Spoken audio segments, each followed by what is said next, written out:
அனைத்து நண்பர்களுக்கும் வணக்கம். கதைகளோடு உங்களுடன் இணைந்திருப்பது மாலதி. அதிகாரம், ஆணவம், செல்வம் இவற்றாலெல்லாம் சாதிக்க முடியாததை புத்தி கூர்மை சாதித்துவிடும். இது போன்ற கருத்துக்கள் நிறைந்த சுவாரஸ்யமும் சுவையும் நிரம்பிய கதைகளோட தொகுப்பை தான் இன்றைக்கி நம்ம பார்க்க போகிறோம். வாங்க பார்க்கலாம். நீண்ட காலத்துக்கு முன்னால் ஒரு கிராமத்தில் வயதான அம்மா ஒருத்தர் இருந்தாங்க. அவங்களுக்கு மொத்தம் 5 மகன்கள். 5வது மகனோ ரொம்பவே சாமர்த்தியசாலி, புத்திசாலி. அதனால் அவன் மீது மிகுந்த நம்பிக்கையும் மரியாதையும் வச்சுருந்தாங்க அவங்க. இது மற்ற 4 பேருக்குமே பிடிக்கல. அதனால் 5வது சகோதரன் மேலே அளவு கடந்த பொறாமையில் இருந்தாங்க. இப்படிப்பட்ட நேரத்தில் அவனோட அம்மா கிட்ட வந்து அவனை பற்றி எப்போதும் குறையாக சொல்லும்போது அவங்களோ, நீங்கள் தேவையில்லாமல் அவன் மீது பொறாமைப்படுறீங்க, இப்போ இதை எல்லாமே விட்டுட்டு 5 பேரும் வீட்டில் இருக்காமல் வெளி உலகத்தை சுற்றி பார்த்துட்டு வாங்க, அப்போ தான் ஏதாவது வியாபாரம் செஞ்சு பிழைக்க முடியும் அப்படின்னு சொல்லி கொஞ்சம் பணம் கொடுத்து 5 பேரையும் வெளியில் அனுப்பி வைக்கிறாங்க. அவங்க 5 பேரும் வெளியில் போனாலும் அந்த 5வது மகனை மட்டும் எப்போதுமே ஏதாவது பிரச்சனைகளை மாட்டி விட்டுக்கிட்டே இருந்தாங்க இந்த 4 பேரும். ஆனாலும் அவங்க மீது கொண்ட அன்பின் காரணமாக 5வது மகன் அவங்க கூடையே அவங்களை பாதுகாத்து போய்கிட்டு இருந்தான். இப்படி போயிட்டு இருக்கும்போது தான் ஒரு புதிய நாட்டுக்குள்ளே நுழையிறாங்க. அந்த நாட்டுக்குள்ளே அப்போதான் ஒரு பெரிய அறிவிப்பு வந்திருந்துச்சு. அந்த நாட்டோட இளவரசிக்கு திருமணம் செய்ய போகிறாங்களாம். திருமணம் செய்ய போகிறதுனா சாதாரணமாலாம் இல்லை, அவள் நிறைய படித்தவளாம். அதனால் அவள் போட்டி வச்சு தான் அந்த மணமகனை தேர்ந்தெடுப்பாளாம். அவள் கூட யார் போட்டிக்கிட்டு ஜெயிக்கிறாங்களோ அவங்கள தான் தேர்ந்தெடுப்பேன் அப்படின்னு அடம் பிடிச்சிட்டு இருந்தா. அந்த பெண்கிட்ட நிறைய இளவரசர்கள் வந்து போட்டி போட்டு தோர்த்துட்டு போயிருக்காங்க. அது மட்டும் இல்லாமல் யாராலையுமே அவளை வெற்றி கொள்ளவே முடியாது, அப்படி ஒரு போட்டியை தான் அவள் அறிவிச்சிருந்தா அப்படின்னு சொன்னாங்க. இதை கேட்டதும் 5 சகோதரர்களுக்கும் ஒரு ஆச்சரியம், ஆர்வம். நாமளும் ஏன் அந்த போட்டியில் கலந்துக்க கூடாது, என்னதான் பார்த்துருவோமே அப்படின்னு சொல்லிட்டு அது என்ன போட்டின்னு விசாரிக்கிறாங்க. அவகிட்ட போய் தான் வாழ்க்கையில் நடந்ததா ஏதாவது கட்டுக்கதை, பொய் எது வேணும்னாலும் சொல்லணும். அவளா வாயை திறந்து நீங்கள் சொல்கிறது பொய் அப்படின்னு சொல்லிட்டா நம்ம வெற்றியாளர்கள். அது இல்லாமல் நீங்கள் சொல்கிறது எல்லாமே உண்மைதான், அதை நான் முழுமையாக நம்புகிறேன் அப்படின்னு மட்டும் அவள் சொல்லிட்டானா அவள் தான் வெற்றியாளர். அதனால் நீங்கள் அவள் கூட போட்டி போட்டு ஜெயிக்கிறது சாதாரண விஷயம் கிடையாது. அவள் நிறைய படித்தவ, பொறுமைசாலி, தந்திரசாலி, அவகிட்ட அவ்வளோ எளிதாக ஜெயித்திட முடியாது அப்படின்னு அந்த ஊர் மக்கள் பேசுகிறத கேட்ட 5 பேருக்கும் இன்னும் ஆர்வம் அதிகமாகுது. அவங்களுக்குள்ள ஒரு ஒப்பந்தம் போட்டுக்கிறாங்க. தினமும் ஒருத்தன் போய் அவகிட்ட போட்டியில் கலந்துக்கணும். யார் வெற்றி பெறுகிறார்களோ அவங்களே அவளை திருமணம் பண்ணிக்கலாம். அப்படி ஒரு ஒப்பந்தத்தை போட்டுக்கிட்டாங்க. முதல்ல மூத்தவன் அவகிட்ட போய் போட்டியில் கலந்துக்கிறதா சொல்கிறான். அந்த பெண்ணும் சாதாரண பெண்ணெல்லாம் கிடையாது. அவள் எந்த ஒரு ஆணுக்கும் அடிமையாக விரும்பலை, யாரையுமே திருமணம் பண்ணிக்கவும் விரும்பலை. அப்படி யாரையாவது திருமணம் பண்ணிக்கிட்டா அவனையவே ராஜா ஆக்கி இந்த ராஜ்யத்தில் உட்கார வச்சிருவாங்க. ஏன் ஒரு ராணி இருக்கக்கூடாதா அப்படிங்கிற எண்ணம் அவளுக்கு. அதனால் தான் திருமணமே பண்ணிக்காமல் இந்த ராஜ்யத்தை ராணியாக இருந்து ஆளணும் அப்படிங்கிற எண்ணத்தில் தான் இப்படி ஒரு போட்டியை அறிவிச்சிருந்தா. அவள் யார் என்ன சொன்னாலும் நீங்கள் சொல்கிறதெல்லாம் உண்மைதான் அப்படின்னு சொல்ல தயாராக இருந்தா. அந்த நேரத்தில் தான் மூத்தவன் அவகிட்ட வந்து தன்னோட வாழ்க்கையில் நடந்த சுவாரஸ்யமான ஒரு கதையை சொல்ல ஆரம்பித்தான். அவன் 15 வயது சிறுவனாக இருக்கும்போது கப்பலில் ஏறி மீன் பிடிக்க போயிருக்கான். அப்படி போகும்போது அங்கே யாருக்குமே வலையில் மீனே மாட்டலை. எல்லா மீனவர்களும் ரொம்பவே வருத்தப்பட்டிருக்காங்க. இதை பார்த்து அந்த 15 சிறுவனாக இருந்த மூத்தவன் வேகமாக கடலில் குதிக்கிறான். கடலின் ஆழத்துக்கு போகிறான். ஏன் மீனே கிடைக்கலன்னு தேடி பார்த்தா அங்கே எந்த ஒரு மீனுமே கண்ணுக்கு படலை. தூரத்தில் மிகப்பெரிய திமிங்கலம் மட்டும் இருக்குது. அந்த திமிங்கலமோ அங்கிருந்த எல்லா மீன்களையும் விழுங்கிக்கிட்டு இருக்கு. இதுதான் காரணம் அப்படின்னு அவன் தெரிஞ்சுக்கிறான். அதனால் வேகமாக அந்த திமிங்கலத்தோட வாய்க்குள்ளே போகிறான். அந்த வாய்க்குள்ளே போனதுக்கப்புறமா திமிங்கலத்தோட வயிற்றில் நிறைய மீன்கள் இருக்குது. திடீர்னு அவனுக்கு பசி வேற எடுத்துடுது. அதனால் அந்த திமிங்கலத்தோட வயிற்றுக்குள்ளேயே நெருப்பு மூட்டி அடுப்பு வைத்து அங்கிருந்த மீன்களை எல்லாம் பிடித்து வறுத்து சாப்பிட்டுட்டு அதுக்கப்புறமா அந்த திமிங்கலத்தோட வயிற்றிலிருந்து வெளியில் வரான். திமிங்கலத்தின் மீது ஏறி வேகமாக ஒரு குத்து விடுறான். அந்த திமிங்கலம் இறந்தே போயிடுது. அதுக்கப்புறமா மிதக்குது. அதன் மீது ஏறிக்கிட்டு கப்பலுக்கு வரான். அங்கிருந்து எல்லோரும் சேர்ந்து அந்த திமிங்கலத்தை கப்பலில் ஏற்றி கொண்டு வராங்க. திமிங்கலத்தோட வயிற்றில் ஏராளமான மீன்கள் இருந்தனால அவங்களுக்கு நல்ல ஒரு வருமானம் கிடைச்சிச்சு. இப்படி மிகப்பெரிய சாதனையை 15 வயதிலேயே நான் நடத்தி காட்டியிருக்கேன் அப்படின்னு அவன் சொல்லும்போது அவளோ எந்த ஒரு முகமாற்றத்தையும் காட்டாமல் லேசான புன்முறுவலோடு, நீங்கள் சொல்கிறது எல்லாமே நிச்சயமாக உண்மையாக தான் இருக்கும், நான் மனப்பூர்வமாக நம்புகிறேன் அப்படின்னு சொல்லிடுறா. இவனோ முகத்தை தொங்க போட்டுக்கிட்டு தனக்கு இளவரசி கிடைக்கலையேங்கிற வருத்தத்தோட திரும்பி வரான். அடுத்த நாள் 2வது சகோதரன் அவள் முன்னாடி உட்காந்துருக்கான். தான் வாழ்க்கையில் நடந்ததை சொன்னால் நீங்கள் நிச்சயமாக நம்பவே மாட்டீங்கன்னு சொல்லி அவன் ஒரு கதையை ஆரம்பிக்கிறான். நான் 10 வயது சிறுவனாக இருந்தபோது வானத்தில் நிலவு ரொம்பவே பிரகாசமாக இருந்துச்சு. அதை பார்த்த உடனே அந்த நிலவுக்கு போகணும்னு எனக்கு ரொம்ப ஆசை. அப்போ நான் ஒரு தொழிற்சாலை வச்சுருந்தேன். அதில் போய் புஷ்பக விமானம் ஒன்று செஞ்சேன். அதில் ஏறிக்கிட்டு நிலாவுக்கே போனேன். நிலாவுக்குள்ளே போய் பார்த்தா தூரத்தில் இருந்து பார்த்த மாதிரி நிலா ஒன்றும் அவ்வளவு அழகாக இல்லை. அதனால் நம்ம திரும்பிடலாம் அப்படின்னு நினைக்கும்போது என்னோட விமானம் ரொம்பவே பழுதாயிருச்சு. அதனால் எப்படி திரும்புறதுன்னு யோசிச்சுட்டு இருந்த நான் நிலவோட ஒரு பகுதியை பீத்து எடுத்துக்கிட்டு பறந்து வந்தேன். நான் அப்படியே மேகத்து மேலே விழுந்தேன். அந்த மேகத்தில் இருந்த நீர்த்துளிகள் எல்லாம் பூமியை நோக்கி வரும்போது அந்த நீர்த்துளிகளில் ஒன்றா மழையாக நான் பூமியை அடைஞ்சேன். இது என் வாழ்க்கையிலேயே மறக்க முடியாத நிகழ்வு. 10 வயசுலேயே எனக்கு இப்படி ஒரு சம்பவம் நடந்திருக்கு அப்படின்னு சொல்லி அவள் முகத்தை கூர்ந்து கவனிக்கிறான். அவள் முகத்திலோ எந்த ஒரு சலனமும் இல்லை.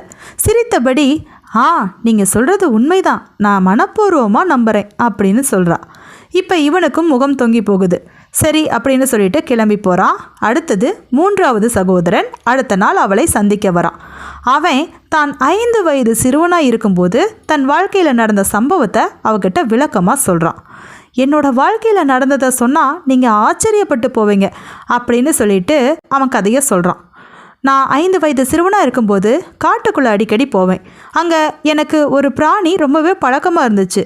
அது வேற யாரும் இல்லை, சிங்கம்தான். அதன் பிடரியை பிடிச்சிக்கிட்டு அதன் மேலே ஏறி காட்டையே ஒரு சுற்றி வருவேன். அப்படி சுற்றி வரும்போது அங்கே வினோதமான ஒரு மாமரத்தை பார்த்தேன். அந்த மரத்தோட அடிப்பகுதி மாதிரி மேல் பகுதி இருந்துச்சு, மேல் பகுதி மாதிரி அடிப்பகுதி இருந்துச்சு. ஆச்சரியப்பட்டு அந்த மரத்து மேலே ஏறி பார்த்தா அங்கே மாம்பழம் மட்டும் இல்லை, வேறு நிறைய பழங்களும் இருந்துச்சு. எல்லாவற்றையும் பறித்து சாப்பிட என் கைகால்கள் எல்லாம் பனைமரம் அளவிற்கு நீண்டது. அந்த மரத்திலிருந்தே காலை நீட்டி என்னோட வீட்டை தொட்டனா பார்த்துக்குங்களேன். இப்படி ஒரு அதிசய சம்பவத்தை அப்பவே நான் நிகழ்த்தியிருக்கிறேன் அப்படின்னு சொல்லி அவளை பார்த்தான். அவளோ கொஞ்சம் கூட முகத்தில் எந்த உணர்ச்சியும் காட்டாமல் பழைய மாதிரியே நீங்கள் சொல்கிறதெல்லாம் உண்மைன்னு நான் நம்புகிறேன் அப்படிங்கிறா. இப்போ இவனுக்கும் தோற்று போன முகத்தோடு திரும்ப வேண்டியதாக போயிருச்சு. அடுத்தது 4வது சகோதரன் ரொம்பவே நம்பிக்கையோடு அவன் முன்னாடி உட்காந்துருக்கான். நிச்சயமாக நான் சொல்கிறத பொய்ன்னு அவள் ஒத்துக்க தான் போகிறா அப்படின்னு சொல்லி அவனோட கதையை சொல்ல தொடங்கினான். நான் என்னோட தாயோட கர்ப்பத்தில் இருக்கும்போதே மிக பெரிய சாதனையெல்லாம் பண்ணியிருக்கேன், நீங்கள் சொன்னால் நம்பவே மாட்டீங்க அப்படின்னு சொல்லி அவன் கதையை சொல்ல தொடங்கினான்.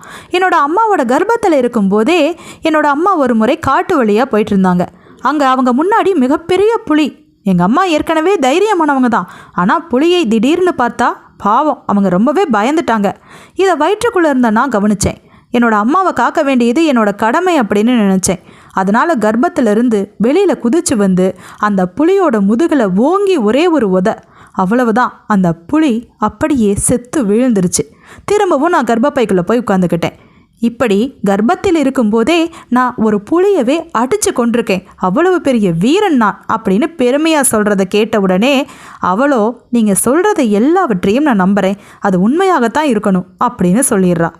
இப்போ இவனுக்கு வேறு வழியே தெரியல, அங்கிருந்து நகர்ந்து போகிறான். இப்படி தோற்று போன 4 சகோதரர்களும் சிறையில் அடைக்கப்படுறாங்க. கடைசியாக அந்த கடைசி சகோதரன் வரான். அவன் முன்னாடி ரொம்பவே நம்பிக்கையோடு உட்காந்துருக்கான். அவகிட்ட அவன் கதையை சொல்ல தொடங்குறான். நான் 3 ஆண்டுகளுக்கு முன்னால் ஒரு தீவில் இருந்தேன். அங்கே வியாபாரம் செஞ்சுக்கிட்டு இருந்தேன். அந்த நேரத்தில் ஒரு முனிவருக்கு நான் பணிவிடைகள் செஞ்சிட்டு இருந்தனால அவர் என்னை பாராட்டி ஒரு தாமரை மொட்டை என் கையில் கொடுத்தாரு. அந்த மொட்டு கொஞ்ச காலத்திலேயே மலர்ந்துச்சு. அந்த மலர்லேருந்து ஒரு அழகிய பெண் வெளியில் வந்தா. பார்க்கவே ரொம்ப அழகாக இருந்தா. அவளை பார்த்த உடனே அவள் மீது காதல் வயப்பட்டு நான் திருமணம் பண்ணிக்கிட்டேன். ஓராண்டு காலம் நாங்கள் 2 பேருமே தம்பதிகளாக ரொம்ப மகிழ்வாக அந்த தீவில் வாழ்ந்துட்டு இருந்தோம். ஒரு ஆண்டுக்கு அப்புறமா திடீர்னு அவள் காணாமல் போயிட்டா. நான் எங்கெங்கேயோ தேடி அலைஞ்சேன், அவள் கிடைக்கவே இல்லை. மன வலியோட அந்த தீவிலிருந்து திரும்பி வந்தேன். வந்துட்டு இப்போ எதேச்சையா உங்களை சந்திக்க வேண்டிய சந்தர்ப்பம் ஏற்பட்டுச்சு. பார்த்தா நீங்கள் தான் அந்த தீவில் என்னோடு வாழ்ந்த அந்த மனைவி அப்படின்னு சொல்லி அந்த பெண்ணை பார்த்து சொல்கிறான். இப்போ அவளோட கண்ணில் மிகப்பெரிய ஆச்சரியம். இவங்கிட்ட இப்போ பொய்ன்னு சொல்லிட்டா அவனை திருமணம் பண்ணிக்கணும், உண்மைன்னு சொன்னால் அவனோட மனைவி இவ தான் அப்படிங்கிறத ஏற்றுக்கணும். இப்போ வேறு வழியே இல்லை. எப்படி சொன்னாலும் சாதகம் அவன் பக்கம்தான். அவன் தான் வெற்றி அடைஞ்சிட்டான். இதை அவளால் ஏற்றுக்கவே முடியல. இவ்வளவு நாளாக அவள் வச்சிருந்த திட்டமெல்லாம் பாழா போச்சு. கொஞ்ச நேரம் அவள் கோபப்பட்டா. அதுக்கப்புறம் அவனுடைய புத்திசாலித்தனத்தை நினைத்து அவனை பாராட்டவும் செஞ்சா. அவனையே அவள் திருமணம் செஞ்சுக்க சம்மதமும் சொன்னா. அந்த நேரத்தில் அவனோ அடைக்கப்பட்டிருந்த அவனோட சகோதரர்களை விடுவிக்கும்படி கேட்டான். அவன் வேண்டுதலுக்கிணங்க எல்லோரையுமே அவள் விடுவிச்சா. அப்போ தான் அந்த சகோதரர்களுக்கு தன்னுடைய தம்பியின் புத்தி சாதுரியம் புரிஞ்சிச்சு. தன்னோட அம்மா எதுக்காக அடிக்கடி அவனை பாராட்டுவாங்க, அவன் மீது நம்பிக்கை வச்சுருந்தாங்க அப்படிங்கிறத புரிஞ்சுக்கிட்டாங்க. இப்போ அவங்களுக்கு எந்த ஒரு பொறாமையும் இல்லை. தன்னுடைய தம்பியோட வாழ்க்கையை பார்த்து பொறாமைப்படாமல் வாழ்த்தி விட்டு சென்றாங்க. அதிகாரம், ஆணவம், பொறாமை, செல்வம் இது எல்லாவற்றையும் அன்பும் புத்தி கூர்மையும் ஒருத்தர்கிட்ட இருந்தால் நிச்சயமாக வெல்லலாம். வெகு நாட்களுக்கு முன்னால் இந்திரேசன் அப்படிங்கிற அரசன் ரொம்ப சிறப்பாக ஆட்சி பண்ணி மக்கள்கிட்ட நல்ல பேர் எடுத்ததுக்கப்புறமா இறந்து போனான். இறந்தவன் சொர்க்கலோகத்துக்கு போகிறான். அவன் சிறந்த ஆட்சியாளன் அப்படிங்கிறனாலையும் மக்கள் இன்னும் அவனோட பேரை சொல்லி வாழ்த்துக்கிட்டு இருக்காங்க அப்படிங்கிறனாலையும் சொர்க்கத்தில் அவனுக்கு இடம் கிடச்சிச்சு. அங்கே இருந்த சொர்க்கலோகத்தோட கடவுள் சொன்னார், உன்னோட பெயர் எத்தனை நாள் பேசப்படுதோ அத்தனை நாள் நீ சொர்க்கலோகத்தில் இருக்கலாம் அப்படின்னு சொன்னார். அதன்படியே சில 100 ஆண்டுகள் அவன் சொர்க்கலோகத்திலேயே தங்கியிருந்தான். சில 100 ஆண்டுகளுக்கு அப்புறமா கடவுள் அவனை சந்தித்தார். உன்னோட பெயரை இப்போ யாராவது பூமியில் சொல்கிறாங்களா என்ன? இனி உனக்கு சொர்க்கத்தில் இடம் கிடைக்கிறது சந்தேகம்தான் அப்படின்னு கேட்க அங்கே இந்திரசேனனுக்கு ஒரே மன கஷ்டமாக போயிடுது. என்னோட பேரை நிச்சயமாக பூலோகத்தில் சொல்லிக்கிட்டு தான் இருப்பாங்க, யாரோ ஒருத்தராவது அப்படின்னு சொல்கிறான். அப்போ நீ பூலோகத்துக்கு போய் உன்னோட பெயர் யாருக்காவது ஞாபகம் இருக்கா அப்படின்னு கேட்டுட்டு வா. யாரா ஒருத்தர் உன் பேரை ஞாபகம் வச்சுருந்தா கூட உனக்கு சொர்க்கத்தில் இடம் கொடுக்குறேன் அப்படின்னு சொல்கிறாரு. அவன் பூலோகத்துக்கு வரான். வந்தவன் அந்த நாட்டு மக்கள் கிட்ட கேட்குறான். அங்கிருந்த நாட்டு மக்கள் எல்லோருமே அவனோட பெயரை மறந்து விட்டதா சொல்கிறாங்க. அப்படி ஒரு பெயரை கேள்விப்பட்டது இல்லைங்கிறாங்க. ஏன்னா சில 100 ஆண்டுகளில் சில தலைமுறைகள் மாறி இருக்கும், அதனால் பெயரை மறந்துருக்கலாம். இப்போ அந்த அரசனுக்கு மனம் ரொம்பவே கவலையாகுது. எல்லோருமே மறந்துட்டாங்க. சில காலம்தான் எல்லோரும் ஞாபகம் வச்சுக்கிறாங்க. என்னோட பெயர் நிலைத்திருக்க நான் என்ன பண்ணியிருக்கணும்னு தெரியலையே அப்படின்னு ரொம்ப சோர்ந்து போய் ஆற்றங்கரையோரமாக உட்கார்ந்துருக்கிறாரு. அங்கே ஒரு பெரிய மரம் இருக்குது. அதில் சாய்ந்து புலம்பியபடியே இருக்கிறாரு. அப்போ அந்த ஆற்றிலிருந்து ஒரு சிறிய ஆமை வெளியில் எட்டி பார்க்குது. இவனை பார்த்த உடனே வேகமாக அவன் பக்கத்தில் வந்து பேசவும் தொடங்குது. இந்திரேசா அப்படின்னு கூப்பிடுது. ஆச்சரியப்பட்டு போகிறான். என்னோட பேர் அந்த ஆமை சொல்லுதே அப்படின்னு சொல்லிட்டு, உனக்கு என் பேர் ஞாபகம் இருக்கா அப்படின்னு கேட்க, எப்படி மறக்கும், எனக்கு வாழ்க்கை கொடுத்ததே நீதான். நான் ஒரு முறை ரொம்பவே அடிபட்டு காயம்பட்டு கிடந்தேன். நான் ஒரு சாதாரண உயிரினம்தான். ஆனாலும் நீ என்னை ரொம்பவே பாதுகாத்து காப்பாற்றி இந்த ஆற்றில் விட்ட. இந்த ஆற்றின் பெயர் கூட இந்திரேசன் ஆறு தான். எப்படி தெரியுமா? நீ நிறைய தான தர்மங்கள் வழங்கினில, அதில் நிறைய பசுமாடுகளும் ஆட்டுக்கூட்டங்களும் இந்த வழியாக வரும்போது ஏற்பட்ட பள்ளம் தான் இப்போ ஆறு போக ஒரு வழியை உண்டு பண்ணியிருக்கு. அதனால் உன்னோட தர்மமும் உதவியும் சேர்ந்து தான் உன்னை மறக்க முடியாத அளவுக்கு எங்கள் ஞாபகத்தில் இருக்க வச்சிருக்கு அப்படின்னு அந்த ஆமை சொல்லுது. உடனே அவன் சொர்க்கலோகத்துக்கு அழைக்கப்படுறான். சொர்க்கத்தில் போய் நிரந்தரமாக இருக்கிறக்கான அங்கீகாரத்தையும் பெறான். இப்போது இவன் எத்தனையோ வேலைகள் செஞ்சுருக்கான். செல்வ வளத்துடன் வாழ்ந்திருக்கான், ஆட்சி நடத்தியிருக்கான், அந்த மாதிரியெல்லாம் இருந்திருக்கான். செல்வம், அதிகாரம், ஆட்சின்னு எத்தனையோ இருந்தும் அவன் செய்த சிறிய உதவியும் தர்மமுமே அவனோட பேரை நிலைநிறுத்தி வச்சிருக்கு. அதுதான் இப்போ அவனை சொர்க்கத்தில் நிலையாக வாழவும் வச்சிருக்கு. ஒரு ஊரில் ஒரு பெரிய வீடு வேலையாயிட்டு இருந்துச்சு. அந்த வீட்டை ரொம்பவே பார்த்து கட்டிக்கிட்டு இருந்தாங்க. உள்ள வேலைப்பாடெல்லாம் ரொம்பவே அருமையாக இருந்துச்சு. அந்த வழியாக போன சிறுவன் ஒருவன் அந்த வீட்டை பார்க்கணுன்னு ஆசைப்பட்டு அந்த வீட்டுக்குள்ளே வந்தான். அந்த வீட்டில் ஒரு பெரிய மனிதர் நின்றுட்டு இருந்தார். அந்த வீட்டை பார்த்து ஆச்சரியப்பட்ட அவன், இது உங்களுடைய வீடா அப்படின்னு கேட்க, ஆமாம், இது எனக்காக கட்டப்பட்டுருக்கிற வீடு. ஆனால் இதை கட்டித்தரது என்னுடைய சகோதரன். எனக்கு பரிசாக இந்த வீட்டை கட்டித்தரான் அப்படின்னு சொல்கிறத கேட்ட உடனே அந்த சிறுவன் ஆச்சரியப்பட்டான். அவர் பேர் என்ன, அவர் எங்கே இருக்கிறாரு அப்படின்னு ஆச்சரியப்படுறதை கேட்டு அவரோ, ஏன் உனக்கும் அதே மாதிரி ஒரு சகோதரன் வேணும்னு ஆசையாக இருக்கா? அந்த மாதிரி சகோதரனுக்காக ஏங்குறியா அப்படின்னு கேட்க, அதுக்கு அவன் சொல்கிறான், இல்லை அந்த சகோதரன் மாதிரியெல்லாம் எனக்கு எந்த சகோதரனும் வேண்டாம். அந்த சகோதரனாகவே நான் இருக்கணும்னு தான் ஆசைப்படுறேன் அப்படின்னு சொல்கிறத கேட்டு அவர் ஆச்சரியப்பட்டார். சிறு வயதிலேயே எவ்வளவு உயரிய எண்ணம் அவனுக்கு இருக்குது. உயர்ந்த எண்ணங்களை உடையவர்களின் சிந்தனையும் உயர்வாகவே இருக்கும். ஒரு குருவும் சீடர்களும் ஒரு ஊர் வழியாக போய்கிட்டு இருக்காங்க. அப்படி போயிட்டு இருக்கும்போது ஏழை பெண் ஒருத்தி தன்னோட வீட்டில் வந்து விருந்து சாப்பிடும்படி கூப்பிட்டா. அவங்க எல்லோருமே வீட்டுக்குள்ளே போனாங்க. அவள் வீட்டில் கொடுக்கறதுக்கு பெரிதாக எந்த ஒரு விஷயமும் இல்லை. ஒரு தட்டு நிறைய திராட்சை பழங்களை வைத்து கொடுத்தா. அந்த திராட்சை பழங்களை வாங்கிய குரு ஒவ்வொன்றா சுவைத்து சாப்பிட ஆரம்பித்தார். ஒவ்வொன்றையும் சாப்பிட ரொம்ப நேரம் எடுத்துக்கிட்டாரு. அவர் கண்மூடி அதை சுவைத்து சாப்பிட்றத அந்த சீடர்கள் கவனிச்சுக்கிட்டே இருந்தாங்க. அவர் தட்டில் இருக்கிற ஒவ்வொரு பழங்களாக எடுத்து சாப்பிட சீடர்களும் காத்துக்கிட்டே இருந்தாங்க. அவர் சாப்பிட்டுட்டு தனக்கு கொடுப்பாரு அப்படின்னு காத்துட்டு இருந்த சீடர்களுக்கு ஏமாற்றமே மிஞ்சிச்சு. அந்த தட்டில் இருந்த திராட்சை பழங்கள் அனைத்தையுமே அந்த குருவே சாப்பிட்டுட்டாரு. சீடர்களுக்கு எதுவுமே தரல. காத்திருந்த சீடர்கள் ஏமாற்றத்தோடு அங்கிருந்து கிளம்புனாங்க. போகிற வழியில் குருவை பார்த்து சீடர்கள் கேட்டாங்க, தட்டில் இருந்த திராட்சை பழங்கள் எல்லாவற்றையும் நீங்களே சாப்பிட்டுட்டீங்களே, எங்களுக்கு ஏன் கொடுக்கல அப்படின்னு கேட்க, குருவோ அந்த திராட்சை பழங்கள் சாப்பிடும்போது ரொம்பவே புளிப்பு சுவையோடு இருந்துச்சு. அதை நான் விரும்பி சாப்பிட்ட மாதிரி அந்த பெண்ணுக்கு காட்டினேன். ஏன்னா அந்த பெண்ணோட மனம் புண்பற்றக்கூடாது இல்லையா அப்படின்னு சொன்னார்.